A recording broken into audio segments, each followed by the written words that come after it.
నమస్కారం అండి. మనం ఇప్పుడు ఎద్దనపూడి సులోచనారాణి గారు రచించిన 'ఆరాధన' అనే నవలలోని 5వ భాగాన్ని విందామా? అయ్యయ్యో! ఏం పని చేసావురా బాబు! ఇలాగైనా చేసేది? పప్పులో నీళ్లు పోస్తారట్రా వెధవా! అంతా పాడైపోలేదు? వంటింట్లోంచి లక్ష్మి పెడుతున్న కేకలకి ముందు గదిలో అనంత వస్తువులు సర్దుతున్న అన్నపూర్ణ చేతిలో పనెదిరేసి చటుక్కున వంటింటి వైపు పరిగెత్తుకొచ్చింది. లక్ష్మి బాబుని రెక్కపట్టి యువతలకు లాక్కొచ్చి వాడి వీపు మీద ఒక్కటి వేసింది. ఆరిందాల కళ్ళెర్ర చేస్తూ దొంగ వెధవ, రోజు రోజుకి నీ అల్లరి ఎక్కువైపోతుంది, పిచ్చి వేషాలు నువ్వును అంది. అన్నపూర్ణ లోపలికి వెళ్ళింది. ఆ రోజు ఇంట్లో నెలకు సరిపడా సరుకులు తెచ్చింది అన్నపూర్ణ.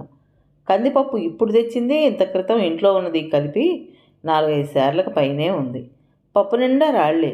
ఏకంగా అదంతా బాగు చేసి పైన పెడదామని అనుకున్న అన్నపూర్ణ ఒక గిన్నెలో పోసి తలుప్రక్క మూలగా పెట్టింది. ఉదయం త్వరగా వంట పని ముగించుకుని బజారుకు వెళ్ళి రావడంతో అనంత గది సర్దడానికి వీలు కాలేదు. మళ్ళీ అతను భోజనానికి వచ్చేస్తాడు. గబగబా గదంతా నీట్గా సర్ది ఊడ్చి చెత్త పారబోసి వచ్చే లోపల బాబు ఈ పని చేశాడు. భోజనాల గదిలో కూర్చుని కాఫీ వ్రాస్తున్న లక్ష్మి మంచినీళ్ళ కోసం వంటింట్లోకి వచ్చేసరికి బాబు చెంబుతో నీళ్ళెత్తి పప్పులో పోస్తున్నాడు. లక్ష్మి వెంటనే వాడిని కసిరి చేయి పట్టుకుని గుంజి యువతలకు లాక్కొచ్చింది. నేనేం చేశానేంటి? పప్పు కడుగుతున్నాను అంతేగా. లక్ష్మి అరుపులతో బెదిరిపోయిన బాబు ఓ మూలగా వెళ్ళి నోట్లో వేలు వేసుకుని నిలబడి బెదురు చూపులతో అన్నాడు. చిన్నపిల్లాడు, పసి మనసు, వాడికేం తెలుస్తుంది? వాడున్నాడనే సంగతి మరిచి కింద అందేలా పెట్టడం తందే తప్పు. అన్నపూర్ణ ఉసూర్మంటూ పప్పు గిన్నెలో నీళ్ళొంచి పప్పంతా చాటలోకి తీసుకుని ఓ గుడ్డ తీసుకుని పైకి డాబా మీదకి వెళ్ళింది. డాబా మీద అయితే ఎండ గాలి ధారాళంగా వస్తాయి. చప్పు నిండుతుంది. బాబుకు అందే అవకాశం ఉండదు. పిన్ని ముఖ కవళికలను బట్టి తన మీద బాగా కోపం వచ్చిందని అర్థం చేసుకున్న బాబు దగ్గరకొచ్చి ఆమె కొంగు పట్టుకున్నాడు. వెంట పైకి వచ్చాడు. ఆమె 1-2 సార్లు వదిలించుకోవాలని చూసింది కానీ సాధ్యం కాలేదు. ఆమె వెంటే పైకి వెడుతున్న బాబుని చూస్తూ లక్ష్మి అంది, దొంగ వెధవ, నాన్నని రాని, చెప్పకపోతే చూడు. అన్నపూర్ణ చప్పున లక్ష్మి వైపు తిరిగి అలా చేయొద్దు అన్నట్టు చూసింది. లక్ష్మి నిర్లక్ష్యంగా చూసింది. మధ్య నీదేమిటి? మా నాన్న, మా బాబు, మా పప్పు నా ఇష్టం, నువ్వెవరు మధ్యన వద్దనడానికి? అన్నపూర్ణ కొడతానన్నట్లు చేయెత్తి చూపించింది. ఏమిటి, నన్ను కొడతావా? అవును, పడీమని ఆ చెంప ఈ చెంప వాయించేస్తాను జాగ్రత్త అన్నట్టుగా చూసింది అన్నపూర్ణ. లక్ష్మి 2 చేతులు నడుము మీద పెట్టుకుని గుడ్లు పెద్దవి చేస్తూ, ఏమిటి, నువ్వు నన్ను కొడతావా అంది. అవును అన్నట్టు తలూపిన అన్నపూర్ణ లక్ష్మి ముఖంలో కనబడుతున్న ఆశ్చర్యం కోపం చూసి రాబోతున్న నవ్వు దాచుకోవడానికి మొహం చటుక్కున పక్కకు తిప్పుకుని పైకి వెళ్ళసాగింది. బాబు పిన్ని పిన్ని అంటూ కొంగు వదలకుండా పైకి వస్తున్నాడు. కొడుతుందట, కొట్టడం. ఓసి ముంగి మొహందానా, మా అమ్మ నాన్న లేరని తెలిసి ఇట్లా అంటున్నావా? నాన్న రాని, నీ పని చెప్పకపోతే చూడు. క్రింద నుంచి లక్ష్మి అరుస్తోంది. అన్నపూర్ణ లక్ష్మి కేకలకి బాధపడలేదు, చిరాకు పడలేదు. అప్పుడప్పుడు లక్ష్మి చేత అలా వాగించటం అన్నపూర్ణకు ఓ సరదా అయిపోయింది. ఇంత చిన్న వయసులోనే ఇంత గడసరి, పెద్దదైతే అమ్మో ఊళ్ళేలేస్తుంది అనుకునేది అన్నపూర్ణ. పైన డాబా మీద గుడ్డపరిచి చాట్లో పప్పు దాని మీద ఆరబోసి వేళ్లతో ఆరదీస్తోంది అన్నపూర్ణ. పిన్ని పిన్ని, నాతో మాట్లాడవా? నేను ఇంకెప్పుడూ చెయ్యనుగా అన్నపూర్ణ కొంగు పట్టి లాగుతూ అన్నాడు బాబు. అన్నపూర్ణ నిజంగా కోపం వచ్చిన దానిలాగానే సీరియస్గా ముఖం పెట్టుకుంది. పప్పు ఆరబెట్టడం అయిపోయిన తర్వాత క్రిందికి దిగి వచ్చేటప్పుడు తల తిప్పి ఒకసారి వీధి గుమ్మం చూసింది అన్నపూర్ణ. అప్పుడే సందు మొగలో ఇంటికి తిరిగి వస్తున్న అనంత కనిపించాడు. అతను డాబా ఎక్కవద్దు అన్న తర్వాత తను మళ్ళీ ఎప్పుడూ డాబా మీద నిలబడి అతని దృష్టిని పడలేదు. అతను వచ్చేస్తున్నాడు, ఇంకా కాఫీ డికాక్షన్ తీయలేదు. అది జ్ఞాపకం రాగానే గబగబా కిందికి దిగి రాబోయింది. పిన్ని పిన్ని అంటూ కొంగు లాగాడు. అన్నపూర్ణ వంగి వాడి చేతిలోంచి బయట కొంగును బలవంతంగా లాగేసుకుంది. అన్నపూర్ణ 4-5 మెట్లు కూడా దిగలేదు. పైనుంచి దిగుతున్న బాబు కెవ్వుమన్నాడు. అన్నపూర్ణ తిరిగి చూసే లోపలే మెట్లు దిగటంలో అదుపు తప్పిన బాబు శరీరం మెట్ల మీదకు జారి బంతిలా క్రిందికి దొర్లిపోయింది. కెవ్వుమన్న వికృతపు కేకతో అన్నపూర్ణ ఒక అంగకి 2 మెట్ల చొప్పున దిగుతూ కిందికొచ్చి మెరుపులా బాబుని 2 చేతులతో పైకెత్తి గుండెలకు హత్తుకుంది. ఇంట్లోంచి లక్ష్మి కూడా పరిగెత్తుకొచ్చింది. ఏమిటి, ఏమైంది? బాబుకి ఏమైంది అంటూ ఆమె దగ్గరగా వచ్చింది. బాబుకి ముక్కు మీద పై పెదవి మీద బలంగా గాయం తగిలినట్టుంది. బొటబొట రక్తం కారుతోంది. భయంతోనో లేక దెబ్బ బలంగా తగలటం వల్ల బాబు శరీరంలో చైతన్యం లేదు. అన్నపూర్ణ ఇంట్లోకి వచ్చి గబగబా అల్మేరాలో ఉన్న పౌడర్ డబ్బా తీసుకుని బాబు మొహం నిండా పోయసాగింది. అదే సమయంలో వీధి తలుపులు తెరుచుకున్నాయి. అనంత్ లోపలికి వచ్చాడు. అతన్ని చూడగానే నాన్న అంటూ లక్ష్మి ఎదురు వెళ్ళింది. నాన్న, బాబు చచ్చిపోయాడు, పిన్ని మేడ మీద నుంచి తోసేసింది ఏడుస్తూ అనేసింది లక్ష్మి. బాబు మాటా పలుకు లేకుండా పిన్ని చేతుల్లో వేళ్లాడటం చూసేసరికి లక్ష్మికి భయంతో మతిపోయింది. బాబూ! ఒక్క క్షణం కొయ్యబారిపోయినట్టు నిలబడిన అనంత్ మరుక్షణంలో అన్నపూర్ణ పక్కన ఉన్నాడు. ఏమిటిది? ఏమైంది? ఎలా పడ్డాడు? అన్నపూర్ణ చేతుల్లోంచి బాబుని లాక్కుని 2 చేతుల మధ్య అడ్డంగా పడుకోబెట్టుకుని చూస్తూ అన్నాడు. బాబు ముక్కులో నుంచి కారుతున్న ఎర్రటి రక్తం చూడగానే అతని కళ్ళు చెదిరినాయి. పడ్డాడు నాన్న, పిన్ని తోసేసింది. మరే మరే పప్పులో నీళ్లు పోసి పాడు చేశాడు, అందుకని లక్ష్మి సంజాయిషి ఇచ్చేసింది. కాదు కాదు, నేను తొయ్యలేదు. అన్నపూర్ణ వేగంగా తలూపింది. అనంత్ అదేం పట్టించుకునే స్థితిలో లేడు. పసిపిల్లాడు, వాడి మీద నీ కోపం అంతా? ఉరిమినట్లుగా ఉంది అతని స్వరం. ఆ వెంటనే పిడుగుపడింది. అనంత్ చెయ్యి పైకి లేచి అన్నపూర్ణ చెంప చెళ్ళుమనిపించింది. అతని కళ్ళు అగ్నిగోళాల్లా ప్రజ్వరిల్లాయి. ఈ పిల్లల కోసమే నువ్వు ఈ ఇంట అడుగుపెట్టావన్న సంగతి మర్చిపోకు. వీళ్ళు లేకపోతే నీ ముఖం చూసే అవసరం కూడా నాకుండేది కాదు అని కఠినంగా అనేసి అతను బాబును భుజాన వేసుకుని లక్ష్మిని తీసుకుని పక్క వీధిలో ఉన్న డాక్టర్ దగ్గరకు వెళ్ళిపోయాడు. అన్నపూర్ణ ప్రాణం ఎగిరిపోయినట్లయి కొయ్యబొమ్మలా అక్కడే నిలబడిపోయింది. ఏమిటసలు ఏమైంది అని ఆలోచించేందుకు రవ్వంతైనా శక్తి కూడా మిగల్లేదు. బాబు బ్రతుకుతాడో లేదో అని ప్రాణం విలవిల్లాడిపోయింది. ఈ పిల్లల కోసమే నువ్వు ఈ ఇంట్లో అడుగుపెట్టావన్న సంగతి మర్చిపోకు. వీళ్ళు లేకపోతే నీ ముఖం చూసే అవసరం కూడా నాకు లేదు. అనంత కంఠం కోటి కంఠాలుగా మారి చెవుల్లో అరుస్తూ గంగవెర్రులు ఎత్తసాగింది. అరగంటలో తండ్రి పిల్లలు తిరిగి వచ్చారు. బాబుని తన దగ్గరే పడుకోబెట్టుకున్నాడు అనంత్. బాబుకి గండం తప్పింది, పర్వాలేదు అనుకుంది అన్నపూర్ణ. లక్ష్మికి అన్నం పెట్టింది. అన్నం తిన్న తర్వాత లక్ష్మి కొద్దిసేపు తండ్రి దగ్గర కూర్చుని ఆ కబురు ఈ కబురు చెబుతూ అతని ఒళ్ళోనే నిద్రపోయింది. అనంత్ లక్ష్మిని తీసుకొచ్చి ఆ పిల్లల కోసం వేసిన పక్క మీద పడుకోబెట్టాడు. పిల్లలిద్దరిని చూస్తూ చాలాసేపు జుట్టులోకి వేళ్లు పోనిచ్చి ఆలోచిస్తూ అలాగే కూర్చుండిపోయింది. అన్నపూర్ణ వంటింట్లో అతని భోజనం కోసం అన్నీ సర్దిపెట్టి ఎదురు చూస్తూ కూర్చుంది. అతను వస్తాడో రాడో తెలియదు. వెళ్ళి పిలిచే సాహసం లేదు. చాలా సమయం తర్వాత అతను వంటింటి వైపు వచ్చాడు. అతని అడుగుల చప్పుడు వినగానే అన్నపూర్ణ లేచి నిలబడింది. గుమ్మంలో నిలబడిన అతను కళ్ళెత్తి అన్నపూర్ణ వైపు శాంతం చూడకుండానే నాకు ఆకలి లేదు, నేను భోంచేయను, నువ్వు తినేసి పడుకో అనేసి వెనక్కి తిరిగి వెళ్ళిపోయాడు. అతని వెంట వెనకే వెళ్ళాలని జరిగిందంతా చెప్పాలని అతన్ని ఎలాగైనా బ్రతిమాలి తీసుకొచ్చి భోజనం చేయించాలని ఆరాటపడుతున్న హృదయాన్ని నొక్కిపెట్టి అన్నపూర్ణ తలుపులు వేసొచ్చి తను కూడా పడుకుంది. యువతల గదిలో చాప మీద అన్నపూర్ణ పడుకుంది. అవతల గదిలో కుర్చీలో అతను కూర్చుని ఉన్నాడు. ఇద్దరూ నిద్రపోలేదు. ఒకరిని బాధాపూరితమైన గతం పీడిస్తుంటే మరొకరిని భవిష్యత్తు ఏమిటా అనే భయం బెదిరించసాగింది. ఇద్దరి మధ్య అడ్డుగా ఉన్నది ఒక్క గోడ మాత్రమే. అన్నపూర్ణకి గోడ మోగతనం అనే దుర్భేద్యమైన అడ్డుగోడగా అనిపించసాగింది. జీవితంలో మొట్టమొదటిసారిగా తన్ను మోగపిల్లని చేసినందుకు భగవంతుడిని నిందిస్తూ ఏడవసాగింది అన్నపూర్ణ. లక్ష్మి ఇలా ఎందుకు చేస్తోంది? లక్ష్మి తన పట్ల కఠినంగా ప్రవర్తించడానికి ఇరుగు పొరుగు ప్రచారం చాలా ఉందని అన్నపూర్ణకి తెలుసు. తెలిసి కూడా ఏం చేయలేకుండా ఉంది. ఇక్కడ కూడా అదే నిస్సహాయత్వం. అన్నపూర్ణ గుండెలు ఘోషిస్తున్న సముద్రాలైనాయి. మర్నాడు ఉదయం లేవగానే తండ్రి మెలకు వచ్చిన బాబుని ఎత్తుకుని ఎలా పడ్డావు ఏమిటి అని యథాలాపంగా అడగగానే పిల్లాడు జరిగిందంతా చిన్న చిన్న మాటలతో చెప్పాడు. నువ్వే పడ్డావా? పిన్ని నిన్ను పడేయలేదు? తెల్లబోతూ అడిగాడు అనంత్. అడ్డంగా తలూపాడు. పిన్ని నన్నెందుకు పడేస్తుంది? పిన్ని మంచిది నాన్న, నన్నెప్పుడూ ఎత్తుకుంటుంది అమాయకంగా చెబుతున్న వాడి వైపు పరీక్షగా చూశాడు అనంత్. అక్కే మంచిది కాదు నాన్న, మలే మలే నువ్వు లేనప్పుడే పిన్నిని తిడుతుంది, వెక్కిరిస్తుంది. బాబుని అన్నపూర్ణ పడేయలేదా? లక్ష్మి అలా చెప్పిందే మరి. లక్ష్మిని పిలిచి అడిగాడు. ఇద్దరూ పైకెక్కారు. దిగొచ్చేటప్పుడు బాబు కింద పడ్డాడు. రక్తం చూసేసరికి నాకు భయం వేసింది. పిన్ని తోసి ఉంటుంది అనుకున్నాను అంది లక్ష్మి ఏమాత్రం నదురు బెదురు లేకుండా. బాబుకి పిన్ని అంటే ఎందుకు ఇంత ఇష్టమో లక్ష్మికి అర్థం కాలేదు. వాడికి బుద్ధి లేదు, చిన్నపిల్లాడు, అమ్మ చోటు తీసుకోవాలని వచ్చిందని తెలియదు పాపం అనుకునేది. అనంత్ అన్నపూర్ణ ఆ రోజు ముఖాముఖి కలుసుకోలేదు. ఉదయం కాఫీ మాత్రమే తాగిన అనంత్ 10 గంటలకు టిఫిన్ తినకుండానే వెళ్ళిపోయాడు. మధ్యాహ్నం ఇంటికి రాలేదు, సాయంత్రం కూడా రాలేదు. రాత్రి అతను వచ్చేసరికి చాలా పొద్దుపోయింది. పిల్లలిద్దరూ అప్పటికే నిద్రపోయారు. ఈరోజు బయటకు వెళ్ళినప్పటి నుంచి మళ్ళీ ఇంటి ముఖం పట్టే వరకు అతనికి ఒక్క క్షణం తీరిక చిక్కలేదు. హోటల్ కట్టిస్తున్న ప్రొపరైటర్స్ ఊరి నుంచి వచ్చారు.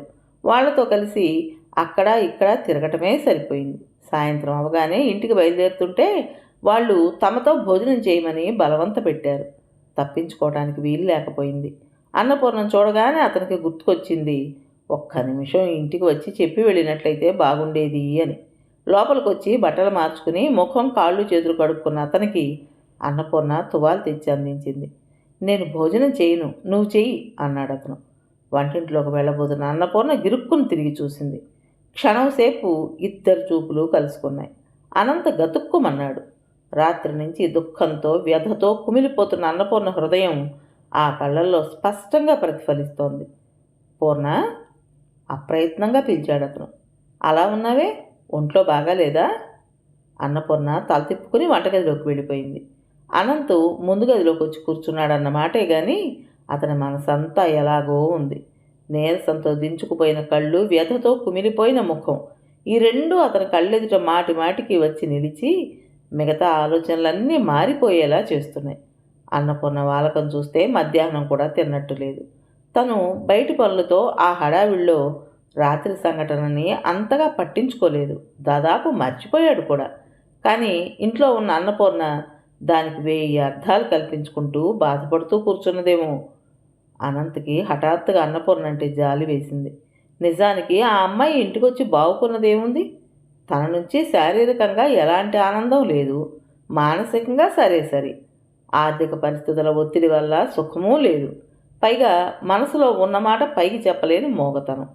తను చాలా నిర్దయగా ప్రవర్తిస్తున్నాడు. ఒకరి బాధలు ఇంకొకరి నెత్తిన రుద్ది వాళ్ళని పీడించడం ఏం న్యాయం? అన్నపూర్ణ పట్ల ప్రేమానురాగాలు లేకపోతే మాని కనీసం జాలి చూపించడానికే హఠాత్తుగా పిలిచాడు అతను. పూర్ణ. 10 నిమిషాల తర్వాత గుమ్మం బయట అన్నపూర్ణ కనిపించింది. కొంచెం మంచినీళ్ళు ఇవ్వు. అన్నపూర్ణ గ్లాసుతో నీళ్లు తెచ్చిచ్చింది. నీళ్ల గ్లాసు అందుకుంటూ అడిగాడు, భోజనం చేశావా? వెంటనే సమాధానం రాలేదు. నిన్నే అడిగేది. చేశానన్నట్లు తలూపింది. నిజంగానే చెప్తున్నావా? మళ్ళీ సమాధానం రాలేదు. నేనన్నం తినకుండా నువ్వు తినడం ఎప్పుడు అలవాటు చేసుకున్నావు? అన్నపూర్ణ తలెత్తి చూసింది. నా దగ్గర అబద్ధమాడే ధైర్యం కూడా ఉందా నీకు? అన్నపూర్ణ తలదించుకుని ఊరుకుంది. వెళ్ళి భోజనం చెయ్యి. నీ వాలకం చూస్తుంటే ఉదయం కూడా తిన్నట్టు లేదు. అన్నపూర్ణ నిశ్శబ్దంగా వెళ్ళిపోయింది. పూర్ణ, వెనక నుంచి మృదువుగా పిలిచాడు అతను. అన్నపూర్ణ ఆగింది కానీ వెనక్కి తిరగలేదు. నిన్న నా నుంచి పొరపాటు జరిగింది. నా తొందరపాటుకు క్షమించు. అది మనసులో పెట్టుకోవద్దు, మర్చిపో. అన్నపూర్ణ ఆ పైన వినాల్సింది లేనట్టు వేగంగా అక్కడి నుంచి వెళ్ళిపోయింది. 10-15 నిమిషాలు ఎదురు చూశాడు అనంత్. వంటింట్లోంచి ఎలాంటి శబ్దం రాలేదు. చదువుతున్న పుస్తకం మూసి పక్కన పెట్టి మెల్లగా లేచి వచ్చాడు. ఇల్లంతా నిశ్శబ్దంగా ఉంది. రాత్రి పొద్దుపోవటం వల్ల బయట కూడా ఎలాంటి శబ్దమూ లేదు. అడుగుల శబ్దం కానివ్వకుండా గుమ్మంలోకి వచ్చి నిలబడ్డాడు అనంత్. అక్కడ కనిపించిన దృశ్యం చూసేసరికి అతని గుండెలు ద్రవించిపోయినాయి. వంటింట్లో కింద కూర్చుని ఉన్న అన్నపూర్ణ మోకాళ్ల మధ్య తలదాచుకుని 2 చేతులు మోకాళ్ళ చుట్టూ పెనవేసుకుని వెక్కి ఏడుస్తూ ఆ శబ్దం పైకి రాకుండా అణిచిపెట్టడానికి విశ్వప్రయత్నం చేస్తోంది. తనకు తెలియకుండానే లోపలికొచ్చేసి అన్నపూర్ణ దగ్గరగా నిలబడ్డాడు అతను. దుఃఖం అనేది అందులో పంచుకోవడానికి ఎవరూ లేరని తెలిసినప్పుడు అది ఎంత భయంకరంగా ఉంటుందో అనంతకు బాగా తెలుసు. పూర్ణ. దగ్గరగా నిలబడి పిలిచాడు. అన్నపూర్ణ చటుక్కున తలెత్తింది. ఎర్రబడి వాచి ఉన్న ఆ కళ్ళలోకి రెప్ప వాల్చకుండా లోతుగా చూశాడు. అనంతనంత దగ్గరగా చూసిన అన్నపూర్ణకి క్షణంసేపు ఏం చేయాలో తెలియలేదు. తన కళ్ళని తానే నమ్మలేనట్టు వెర్రిగా చూసింది. మళ్ళీ వెంటనే తప్పు చేసిన దానిలా తలదించేసుకుంది. అనంతు మోకాళ్ళ మీద కూర్చుని అన్నపూర్ణ తల మీద చెయ్యి వేస్తూ అన్నాడు, ఎందుకు ఏడుస్తున్నావు? తన స్పర్శ తగలటంలోనే అన్నపూర్ణ ఉలిక్కి పట్టడం అతను గమనించకపోలేదు. ఎంతసేపటికి ఎలాంటి జవాబు రాలేదు. నా నుంచి నీకేదైనా భరించరాని కష్టం కలుగుతోందా? చెప్పు. అన్నపూర్ణ లేదన్నట్లు తలూపింది. అనంతు వంటింట్లో నలుమూలలా కలిగి చూశాడు. అంతటా నీట్గా సర్ది ఉంది. గిన్నెలు, ప్లేట్లు, చెంచాలు అన్నీ ఏవి ఎక్కడ ఉండాలో అక్కడున్నాయి. ఇంట్లో నలుగురు నౌకర్లుండి రాధ బ్రతికున్నప్పుడు కూడా ఇల్లు ఏనాడు ఇంత శుభ్రంగా ఉండేది కాదు. ఇంటి శుభ్రం విషయంలో నౌకర్ల మీద తను చీటికి మాటికి చిరాకు పడిన సంఘటనలు ఎన్నో అతనికి గుర్తున్నాయి. ఆ చిరాకు రాధ పోయిన తర్వాత మరీ ఎక్కువైంది. అన్నపూర్ణ వచ్చిన తర్వాత తను చికాకు పట్టడం చాలా వరకు తగ్గిపోయిందని అనంత్కి ఇప్పుడు గుర్తొచ్చింది. ఇంటి విషయాల్లో 3 వంతుల వరకు అన్నపూర్ణ తన మీద నుంచి భారం తొలగించి ఆమె మీద వేసుకుంది. అనంతు కృతజ్ఞతతో నిట్టూర్పు విడిచాడు. లేచి నిలబడ్డాడు. అన్నపూర్ణ చేయి పట్టి బలంగా పైకెత్తి లాగుతూ, పూర్ణ, నువ్వెక్కడి నుంచి లే, నాతోరా. ఈరోజు నీకు కొన్ని విషయాలు చెప్తాను, అప్పుడు నీకింత బాధ కలగదు అన్నాడు. ఈరోజు రాధను గురించిన విషయాలన్నీ చెప్పేస్తాడు తను. తన మనసులో రాధకి ఎలాంటి స్థానం ఉందో, రాధను పోగొట్టుకున్న తను ఆమె మీద ప్రేమనంతా పిల్లల మీదకి మరలించుకుని వాళ్ళిద్దరినీ చెరోకనులా చూసుకుంటూ జీవితం ఎలా గడుపుకుని వస్తున్నాడో, వాళ్ళిద్దరిలో ఎవరికైనా కాస్త బాధ కలిగితే తన మనసు ఎలా విలవిల్లాడుతుందో, రాధా వియోగం మూలంగా తనకు బ్రతుకు మీద ఇచ్చ ఎలా నశించిందో అన్నీ చెప్పేస్తాడు. అన్నపూర్ణ అర్థం చేసుకుని ఇక ముందు ఇలాంటివి జరగకుండా, జరిగినా అశాంతి చెలరేగకుండా జాగ్రత్త పడుతుంది. అతను ఊహించినట్టు అన్నపూర్ణ లేవలేదు. చిన్నపిల్లల తల వంచుకుని కూర్చున్న అన్నపూర్ణను చూడగానే అతనికి లక్ష్మి జ్ఞాపకం వచ్చింది. అప్పుడప్పుడు తను కోరిన ఆట వస్తువులు కానీ రిబ్బన్లు కానీ తేనప్పుడు లక్ష్మి కూడా అచ్చు అలాగే అలిగి ముఖం ముడుచుకుని కూర్చుంటుంది. అచ్చు లక్ష్మిలా కూర్చున్న అన్నపూర్ణను చూడగానే అనంత మనసంతా అనుకోకుండా వాత్సల్యమయమైపోయింది. హఠాత్తుగా లక్ష్మిని ఎలా చేస్తాడో అలాగే చేశాడు. ఒక్క క్షణం వంగి 2 చేతులు అన్నపూర్ణ శరీరం చుట్టూ పెనవేసి పైకెత్తేశాడు. అన్నపూర్ణ కెవ్వుమంది, గిలగిల్లాడింది. తనకేమైందో, తన శరీరం గాలిలోకి ఎందుకు లేచిందో గ్రహించే లోపలే అనంత ఆమెను యువతల గదిలోకి తీసుకొచ్చి చాప మీద దించాడు. చటుక్కున లేచిన అన్నపూర్ణ మెరుపులా అక్కడి నుంచి పారిపోబోయింది. ఆగు, వెళ్లకు! అనంతు జబ్బ పట్టుకుని బలంగా ఆపేశాడు. అన్నపూర్ణ అతని చేతిని వదిలించుకోవాలని చూసింది కానీ సాధ్యం కాలేదు. నేను చెప్పేది విను. ఏం చెబుతాడు? రాధ ప్రాణమని, ఆమె స్మృతి మరవలేనని, మరో స్త్రీకి తన జీవితంలో స్థానం ఇవ్వలేనని. ఇదేగా అది. అతను ప్రత్యేకంగా నోరు తెరిచి చెప్పాలా? ఇన్నాళ్ల సహచర్యంలో ఆ మాత్రం గ్రహించలేదా? తను మోగదైతే కావచ్చు కానీ మూర్ఖురాలు కాదే. ఈ సంగతి అతనికి ఎలా తెలుస్తుంది? మళ్ళీ లేవబోయింది అన్నపూర్ణ. అదిమి పట్టి ఆపేసిన అనంత్, ఇలా నా వైపు చూడు అని బలవంతంగా ఆమెను తన వైపు తిప్పుకున్నాడు. కళ్ళెత్తి అతని కళ్ళల్లోకి చూసింది. అన్నపూర్ణ కళ్ళలో కూడా ఆశించని విషయం జరిగింది. అనంత కళ్ళల్లో ఆదరాభిమానాలు నిండుగా తొణకిసలాడుతున్నాయి. అన్నపూర్ణలో రగులుతున్న కోపం మంచులా చల్లబడిపోయింది. నిరాశ ఆవిర్లా అంతమైపోయింది. అతని చూపుల్లో కరిగిపోయినట్టయిన తను హఠాత్తుగా 2 చేతుల్లో ముఖం దాచుకుని వెక్కి వెక్కి ఏడవసాగింది. ఆ అమాయక హృదయంలో 1000 భావాలు ఉవ్వెత్తున కెరటాల్లా లేచిపడుతున్నాయి. మీరు రాధను మరవద్దు. మీ గతం నా కోసం మర్చిపోవద్దు. మీ జీవితంలో ఏ మూలగానైనా సరే నాకు కాస్త చోటివ్వండి. కొంచెం ఆప్యాయత పంచండి. మీరు నా వారు కాకపోయినా నాకు పర్వాలేదు. నన్ను మీదాన్ని చేసుకోండి. భారీగా చూడకపోయినా మిమ్మల్ని ఆరాధించే భక్తురాలిలా, మీ మంచిని కాంక్షించే మిత్రురాలిలా నన్ను స్వీకరించండి. నాకేమైందో నాకే తెలియడం లేదు. మీరు పంచుకోని జీవితం నాకు శూన్యంగా, నిరాశామయంగా అనిపిస్తోంది. అలా ఎన్నెన్నో మాటలు లోపల కొట్టుమిట్టాడుతున్నాయి. ఏ ఒక్కటి పైకి చెప్పే శక్తి లేదు. భగవాన్, నన్నెందుకు మాటలు రాని దాన్ని చేశావు? నేనేం పాపం చేశాను? రోధిస్తున్న అన్నపూర్ణ తలని అనంత్ దగ్గరకు లాక్కుని గుండెల్లో హత్తుకున్నాడు.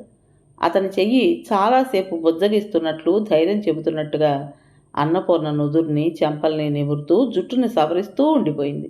కొద్దిసేపు అయ్యేసరికి 3 సంవత్సరాల నుంచి కఠోరమైన బ్రహ్మచర్యం అవలంబిస్తున్న అనంత శరీరం స్త్రీ స్పర్శ తగలగానే నరవాసం తగిలిన పులిలా ఆవురావురు మంది.